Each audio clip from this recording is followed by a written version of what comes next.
I think all innovation stems from solving a problem and finding a better way to do something. At the end of the day, if you're not finding a better way to do something, it's not really innovation in my mind. Adam, I'm super excited to have you join me for this episode of Coffee with Closers. Yeah, thanks so much for having me. I'm really excited. Most certainly. So the people that may not know of you and the organization you represent, can you give them a little synopsis of you and your career journey and also the organization that you're part of today? Yeah, for sure. So I started my career at the government of Alberta as a co-op student. Worked there for quite a few years in a variety of different roles from HR to policy. Then I moved over to Startup Edmonton, where I was a community program manager, supporting both student engagement as well as general community engagement, space management. So we ran a co-working space there as well. So working directly with students, student entrepreneurs, and entrepreneurs. And then I moved over to AIME, the Alberta Machine Intelligence Institute, where I am now. And I'm the product owner of startups here at Amii. So my job is really to support startups as they look to explore, build, and commercialize AI and machine learning technologies. So can you tell us more about what Amii is and then how does that organization serves the startup community? Yeah, of course. So we're a not-for-profit based in Edmonton, Alberta in Canada, and we have two major functions. So we fund fundamental research in the areas of AI and machine learning. So we have a roster of around 40 researchers that we fund. So these are professors. Most of them are Canada CFAR chairs in AI. And then we also work to help translate that research into industry adoption. And so that's really where my team comes in, as we support startups and those startups that are tech startups building rapidly scalable software products to help them see how AI can be applied to their business. We also work with all types of clients. So startups is just one of our many product teams. We work with general industry clients. We have an advanced technology team that can actually build out AI solutions for our clients. And we also work on industry level R&D projects where we're pushing the bounds of scientific knowledge. We have a training team, a talent team as well. So we're able to really help a company all the way from trying to figure out how AI can be applied to their business all the way through to once they have deployed machine learning in their products. Yeah, and obviously OpenAI and the ChatGPT just made the word AI almost like a second language for everybody in the last year or so. I feel like I've had a million conversations about ChatGPT over the past year. Yeah, exactly. So has this organization always existed with this mission in mind, or is it a brand new organization that just came into the picture just in the recent years? So we've been in our current iteration since around 2017, but we've been an organization in one form or another for over 20 years. We were a part of the University of Alberta for about 20 of those years, 15 or 20 of those years. And then we've been our own not-for-profit, like I said, since about 2017, 2018. And so, yeah, really the government of Alberta made a big investment into AI about 20 years ago. And so we were part of that investment, and we've been working to support AI and AI researchers since then. Understood. So obviously you've been seeing the AI trend, and certainly you're in the forefront of a lot of these tech companies that are innovating very rapidly and inventing new products and solutions for, especially in the B2B tech SaaS space. So what are some of the trends you've been seeing? What are some of the common problems or problems that you never even thought were being solved for? What are some problems that you're seeing companies that are coming in with product and technology around? Yeah, it's really interesting. I think since kind of February, March, when ChatGPT really burst onto the scene, we've seen a lot of companies looking at how generative AI can be applied to their business. That's been something that we've seen a ton of companies coming and asking us about. Even companies that already have AI in their product, and our AI companies are trying to explore how this new technology can be leveraged. So that's been a big piece for us. But we work with all types of startups, especially on my team, on the startups team. Over the last 2.5 years, we've worked with over 150 startups, and they have been working on all types of problems and challenges. Really everything from computer vision problems to natural language processing challenges, recommender systems, really anything you can kind of apply AI to, we've probably seen come through a startup come through with. And Alberta, there's a lot of focus. We're a very energy-focused province here in Canada. So we've had quite a few companies come through looking at how AI can be applied to the energy sector. But another big focus for us on my team has been supply chain. So how can we support supply chain companies and support a more robust supply chain, especially coming out of COVID, where we saw so many supply chain concerns and breakdowns happening? It's been a huge focus for a lot of the companies that we've been working with. So there's been lots of different ways we've seen it applied, and which is honestly one of the most exciting parts about my job, is that we get to work with so many different companies looking at real problems that are facing the world and seeing how we can help support them solve those problems. And have you seen, because of the available off-the-shelf technology available for AI and incorporating AI into a product or software, people are able to build products a lot faster without having to like custom code, and every line of a code is built from scratch, trying to do logic and analysis and things like that? Totally. Yeah. It's been a huge, I mean, the barriers to entry for using AI have come down so much in the past few years. GPT and OpenAI's tools just being one of the many ways that's happened. Even just the kind of basic off the shelf tools, or not basic, but the off the shelf tools Mhm. that a lot of the cloud providers have as part of their platform bring down the barriers to entry a lot. And so you're seeing companies that in the 5-10 years ago would have taken millions and millions of dollars to build a tool. They're now able to plug in an API to a tool that already exists, modify it for what they need, and then hit the ground running really quickly. So some of the clients that we worked with through some of the coaching sessions we've had, they're able to identify some of these tools and then really have breakthroughs and really push their product and their companies forward through that just by using an off-the-shelf solution. So here at AIME, when we're working with a client, our goal is to help the client build their their capacity for AI within their business. So whether that is that they should be buying something, just straight off and plugging into it, or they need to partner on something, or whether they need to build it themselves, we're open to exploring all those different options and seeing how we can support them along that. But yeah, ChatGPT has been a huge Mhm. boon for a lot of these companies. But something that I've seen as kind of a drawback to that real push is that a lot of people are coming at it by saying, hey, how can I use ChatGPT in my product or in my company? And I often think that that's the wrong way to think about it. The analogy that I always like to use is if you had a hammer working at a job site, you wouldn't walk around just trying to see what you could hit with the hammer. You'd figure out what the problem in front of you was, and then you'd find the right tool for that problem. And sometimes GPT and ChatGPT can feel like a magic hammer that can hit anything in, but sometimes you need a screwdriver, and a hammer's not going to put the screw in like you want it to. Yeah, that's a good analogy. I like it. Yeah. For hammer, everything is a nail, right? Like you see you see nail Yeah. everywhere you look. So obviously you're in the forefront of seeing a lot of tech companies innovating real rapidly and seeing some of the up and coming AI technology being incorporated into that. So what have you seen in the founders? Like what have you seen in the trend in terms of the kind of the founder stories that you're observing, and how probably are seeing a lot of younger entrepreneurs also coming into the picture? What do you see in that space today? Your observations? Yeah, it's really interesting. I think there are definitely more younger founders coming in, but in my experience, founders tend to be a little bit more mature. I'm not seeing a lot of teenage, early 20s founders coming through. There are some, but a lot of the founders that we're seeing are in their 30s, 40s, and 50s even. And I think that really comes from the fact that in my experience at least, a lot of the best founders are people who have personal experience with the problem they're trying to solve. And whether that is thinking of a company in Alberta here, Good Lawyer, they work to help startups access legal support. They have a fractional general counsel product that they're working on, but the whole founding team was lawyers. They worked Mm. in law for years, really saw the challenges that were being faced by lawyers. They saw the challenges that their friends who worked at startups were having accessing good legal support. And so then they built a company to support that.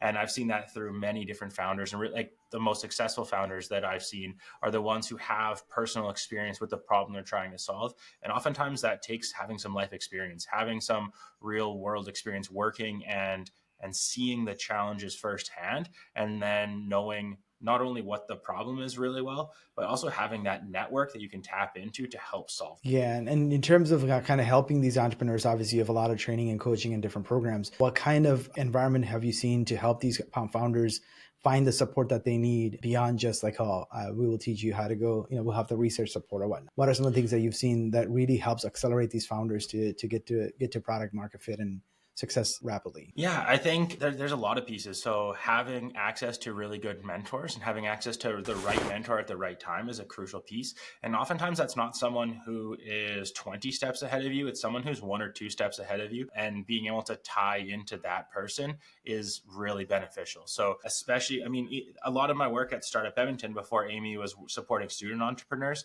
And for them, the best mentors weren't people who were late in their career, multiple exits. It was someone who was maybe had a student 3 years ago and is now transitioned from a student-run company to a regular startup, and helping them overcome the challenges because they're a little closer to the challenges that that person is facing. I think that runs across the board in finding really good mentors, people who have that like experience that you're trying to go through. That's really key. Finding that product market fit, that's definitely something that's always a challenge too. And I think for that, a lot of time, in my experience, it's talking to your customers, like getting out there, hitting the ground, actually going and talking to the people that you think are using your product. Getting really, if you're seeing who's registering for your, so let's say you have an online platform that anyone can sign up for, getting information on who's actually signing up for it, and then seeing, are these the people you thought would be using your product, seeing how they're using it. And then if there's different use cases that you weren't expecting, going and talking to those people and trying to understand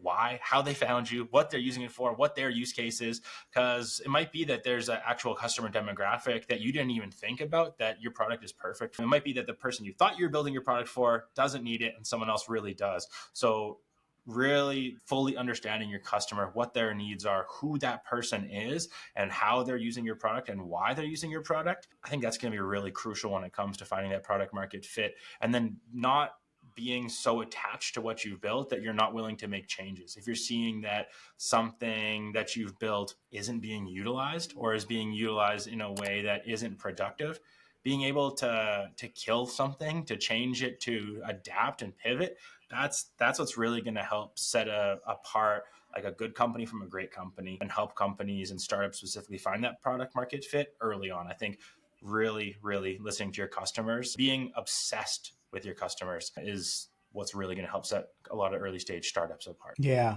I mean, I think, like you said, a lot of times I think founders are too caught up on what they want as a product and not necessarily really solving for the client's problems, right? Like then you're not really serving the customer well. Yeah. And I think I see that more often now too, when we're looking at hyper technical founders. So these are sometimes founders that are spinning out research that they've done while they're doing their master's, PhD. They've spent so long being obsessed with the problem that they're trying to solve when they're doing their PhD, all like they're writing their thesis about this. And now you're trying to commercialize it. Well, it might be that the problem that you've solved isn't the problem your customer actually has, and no one's willing to pay for it. So you have to be able to be willing to pivot and change.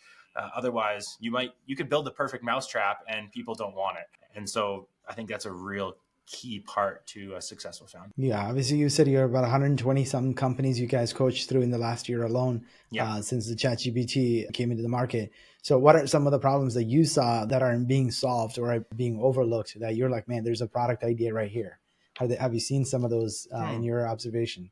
That's a really interesting question. I'm not too sure if there's a lot of, I mean, I'm blown away by the ideas that companies come to me with every single day. I wouldn't necessarily say I'm the most creative person when it comes to creating new business ideas. There's a reason I'm on this side and I'm not a founder. I like supporting founders and getting insight into them, supporting them, but not necessarily the ideas guy coming up with a lot of like really good business ideas. But I've seen some really cool applications of GPT, and whether that's, we've had some students demo. We run a demo camp in Edmonton here every quarter. And so in the last one, we had some students from a hackathon, a local hackathon come out. These were undergraduate students that built a tool based off GPT, like running GPT in the background, that you could input a PDF document and then it would draft practice test questions for you based on the PDF. I thought that was brilliant. I was like, if I had that kind of a tool when I was a student where you could have unlimited pre-questions before a test based on the content that your professor gave you, that's a great idea. So what are those types of applications that we can start thinking about ChatGPT and those type of large language models as a solution for? The sky's kind of the limit when it comes to that. But I thought that was a really cool example that we saw a demo coached just last week. Yeah, and you'd almost think like the whole entire educational system has to change. Yeah, we can't, it's no longer about memorization of some information, because that is not necessary, right? It's critical thinking and problem solving and all of those things are what we actually need to be teaching. Because our students are going and trying to do AI to figure out the topics and the questions that could come out of a PDF. So they're a couple of steps ahead of the professor. Yeah, I think that's it's a very interesting challenge that the educational system is going to have to go through and kind of figure out over the next few years. And probably they're figuring it out right now. But in the same way that I remember when I was going through school, there were certain classes where you could use a graphing calculator for, and there were certain classes that you couldn't use any calculator for, and you had to do everything paper and pencil. There's some things that you need to have, in my opinion, at least, really good understanding of, the foundation of, even if you're not going to be applying it in that way every day. Like, it's good to understand how math works, even if I don't need to do long division in my day-to-day job. Understanding how the math works is important. And I think when it comes to now, like large language models, specifically looking at, you might not have to write an email or a newsletter or something like that in the future, or even right now for that matter, but understanding how to have your own voice when it comes to writing, even if you're not doing the first 80% of that writing, is really important. I use ChatGPT for different tasks in my own job, but I never use it as a final version. It's always that first version that I go then in and flush out using my own voice. ChatGPT doesn't understand my voice and how I talk, how I engage with my clients and with my community. And so I have to go and insert that in there. And if I didn't have that foundation of writing that I've done over my career, through my university career, through my career, I wouldn't have that sense of what my own voice is and be able to insert that. So my hope is that we don't go 100% away from that in the education system, because I think that's still super important. I mean, if nobody understands their own voice, we're going to have a lot of very generic emails and stories and newsletters and everything in the future. So I would definitely say the education system needs to take it into mind on how to teach in the age of AI, but also not lose people understanding the foundations and the fundamentals when it comes to things, math, or like finding their own voice within that. Yeah, I would almost think no more, those long form content just written and handed over as a paper at the end of a term. You almost need to have a lot more presentations and speeches and things of that nature, where somebody has to demonstrate their knowledge of that subject by actually presenting and convincing people in front of them.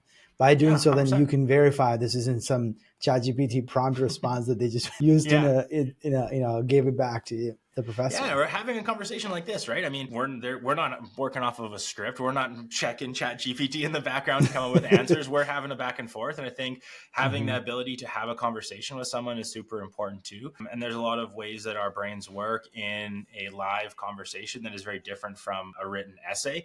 And I think that that's more, oftentimes for the majority of the population, a lot more realistic in terms of what will be beneficial for them. Understood.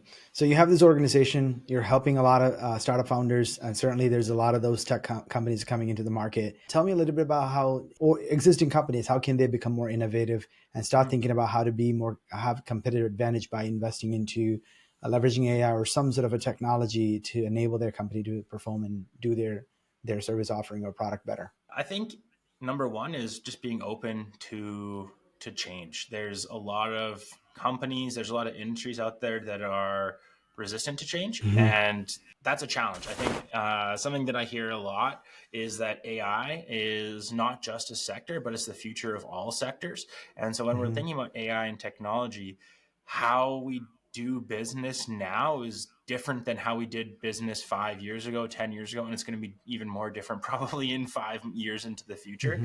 So being at the forefront of a lot of these technological changes, the companies that are at the forefront of these technological changes often see major benefits and major success because of that. So if you're able to have some forethought and have an idea of where your business could go and grow and change and get ahead of that, you're going to set yourself up for success a lot more than your competitors. And if you are very resistant to change, then your competitors are going to get ahead of you and you're going to be left behind. So in the future, I mean, the goal, when we're thinking about AI here at AIME, our mission is AI for good and for all. And so we're not looking at how we can reduce jobs that we're using AI. The goal would be, how can we level people up using AI? And so if you're able to have your staff leveled up and be more productive, and so if they're spending less time on menial tasks and more time being really productive in what their skill set is, then your whole team is going to be more productive. You're going to be able to do more than your competitor with the same amount of resources. And so there's a lot of opportunities for that type of growth and the ability to scale more rapidly using AI into the future. I think it's going to be a huge benefit for companies. We're already seeing a lot of companies who were the early adopters of AI seeing huge benefits of it. Like I mentioned earlier, the barriers to entry have come way down over the last few years. So it's never been easier to think about how AI can be applied to your business and start applying it right now.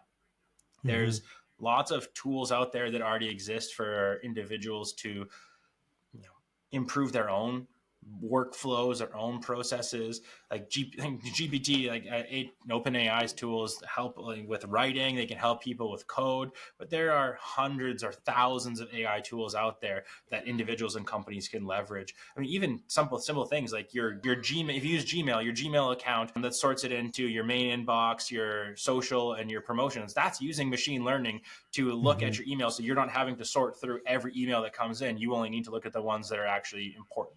You can go into your promotions if you want to, but those aren't in with all your other emails. If you didn't have that, you'd be bogged down by, I don't know about you, but I get thousands of emails every week, and most of those get filtered off to the side and I don't even have to think about them. But before AI was doing that, you were having to go through all those steps.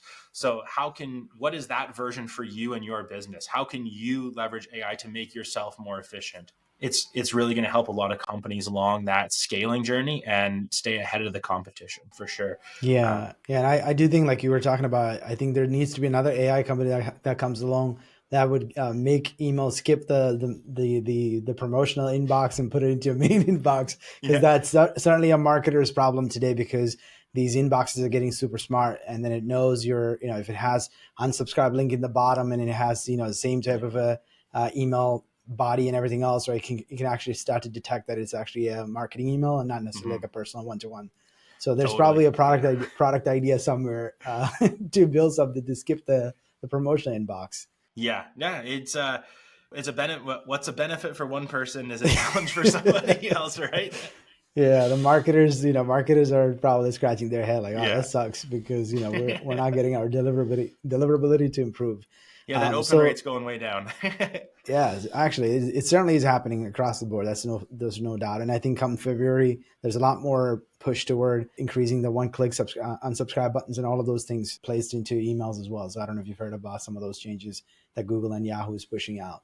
Yeah. So you talked about companies taking a look at areas of innovation using AI, not as a replacing of a job or a person, but obviously as a competitive advantage. It's easier said than done, but how do you identify areas? Like, obviously these guys, like you said, these people who are founders, they're very creative, they have a problem-solving mind, and they find opportunities.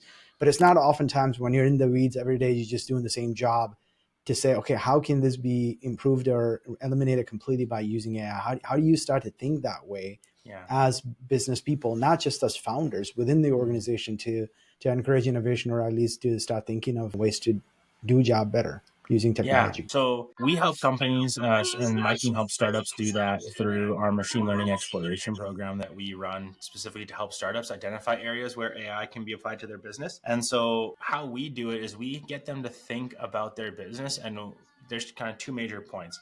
There's where are those pain points that you're seeing within your own business operations? Where are you seeing backlogs taking place? Where are those major decision points that are a challenge? Where are those pain points, those backlogs, those challenge areas internally? And then where are those challenges, pain points, things like that your customer's facing?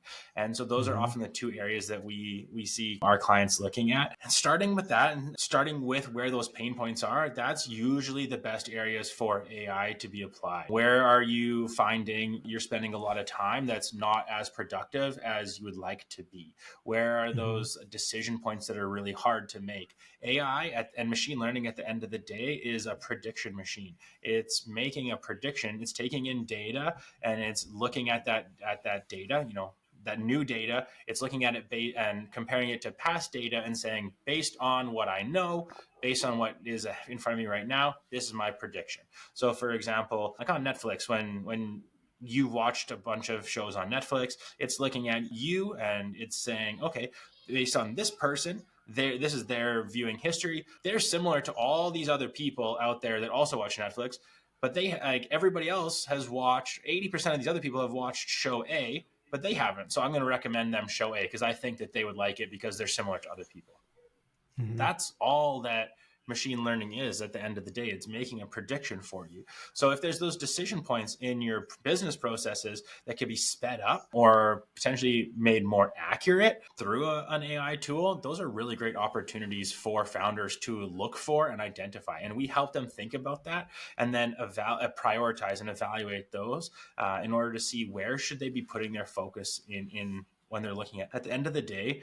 Our goal is to help companies build their capacity for AI internally. And so what that means is we don't want people wasting time building something that isn't going to be providing them business value. Driving business value is our number one priority for our clients. And so how can we ensure that they're not wasting time going down a path that's not going to lead them to business value? And what that means, like business value meaning either increased revenues or decreased costs in that way. How can we speed things up? How can we make things easier for them, better for their customers? And so we help them prioritize that. And then we help them at that point then look at what is the AI or machine learning question that can help overcome that challenge. So for example, like going back to that Netflix example, the problem might be users spend a bunch of time before the recommended section. Might be that users were spending 15 minutes scrolling to find out what they wanted next. Well, if you have a recommended system, then the question could be, what is the best show for this person to watch next? Or what is the most likely show that this person would want to watch next? If you provide that recommendation to that person, they might now be spending 30 seconds looking for a show instead of 10 minutes or 15 minutes. And so that speeds up that process. It makes that seem more seamless for a customer, gets them entertained faster, and then is keeping them on, for Netflix, keeping them on the app longer, which is at the end of the day, one of the biggest things that they're looking for. Yeah, so I like the idea of the practice that you have internally to help the founders to see how the AI plays a part in their organization or in the business operations. But how can a company that may not have access to the Amy's solution, but they want to do a self-reflection to see where is our bottleneck? What would that practice look like? What kind of questions do they be asking if they take a couple of department leaders or somebody together to say, well, how do we know where is our bottlenecks and how to improve that? What does that practically look like from self-assessment standpoint? Yeah, that's a great question. I think it's going to vary from company to company, but at the end of the day, if you're a founder of a company, you're going to know what a challenge is. You should know where those pain points are, or you should have somebody on your team who knows. And so maybe it's Mm-hmm. bringing in your product owners, your sales team, the team that is working hand in hand with your customers, bringing them into the room, bringing in your quality people and your customer support teams to see where are they seeing questions, where are they seeing challenges. There's so many different ways to think about it. And I think if you're thinking about a tool for your customer, that's what you should be focusing on, is your sales team, your marketing team, your customer support teams or individuals, and what's the feedback they're getting from your customers. If you're looking at an internal tool, then it's talking to your employees. Where are the challenges that they're facing? Where are those bottlenecks? Where are you seeing in your development process where things are hitting a bottleneck? Is it that you're not finding the right customers and you need a better tool to identify your customers? Is it that your sales process is slow or not as effective and you want to build a tool there? Is it within your HR processes? Identifying those areas, it's going to be so business to business dependent. And I think really at the end of the day, talking to your customer, whether that's an external customer that you're selling a product to, or it's an internal customer like your Mm-hmm. HR team or your sales team that's having that challenge, talking to that person, getting insight into what their challenges are, and then seeing if building an AI tool is the right solution to that problem. Is there an off-the-shelf solution? Is there something you have to build yourself? What does that look like? That's really what I would recommend starting. Would you consider that sort of an exercise is probably the beginning step of innovation for an organization? Yeah, I think I think all innovation in my mind stems from a problem that somebody's having that somebody else is trying to solve. So Mm-hmm. if it might be that you have a problem and I'm trying to solve it for you. It might also be that I'm butting my head against the wall and I have a problem and I'm going to figure out the solution for it myself. So I think all innovation stems from solving a problem and finding a better way to do something. At the end of the day, if you're not finding a better way to do something, it's not really innovation in my mind. Great word to kind of end our conversation. But can you share with our audience a little bit about how they can learn more about AIME and what sort of benefits and programs that they can expect by joining Early's leveraging your support. Of course. So you can find us online at AMii.ca, and we have information on there on everything that we do. So whether that is our research areas, who our researchers are, what their research focuses are, what work we do with industry. So what do our startup programs look like? What are our industry advanced technology programs looking like? How we can support startups or companies and startups along that whole AI adoption process. We also have a ton of amazing training programs as well. Everything from really early intro to machine learning. So we have a machine learning foundations workshop that teaches really the basics of machine learning at a non-technical level. So we have programs like that. We also have programs all the way through to advanced certificates, Coursera, big Coursera workshops as well. So you can find all of that information on our website, and that's really where I would direct people to check that out. And if you want to get connected in with our team, no matter where you are in the world, we'd love to chat. And we have an intake form on our website there where you can reach out to us, give us a little bit of an explanation about what you're hoping to learn about or explore with us, and then we'll be able to set up a chat with you or at least give you the right information. So your program is not just limited to the Canadian businesses? No, we work with companies all around the world. On the startup side, specifically for my team, we have some application based programming that's free for Canadian startups, but we would be happy to work with startups from around the world. There's just not right now a free option for all startups, but there is a path for a free programming for Canadian startups. Awesome. Well, Adam, I certainly enjoyed our conversation. Thank you so much for sharing your life lessons and wisdom with our audience. Yeah, thanks so much for having me. If you enjoyed this video, please share it. To make sure you never miss an episode, please subscribe.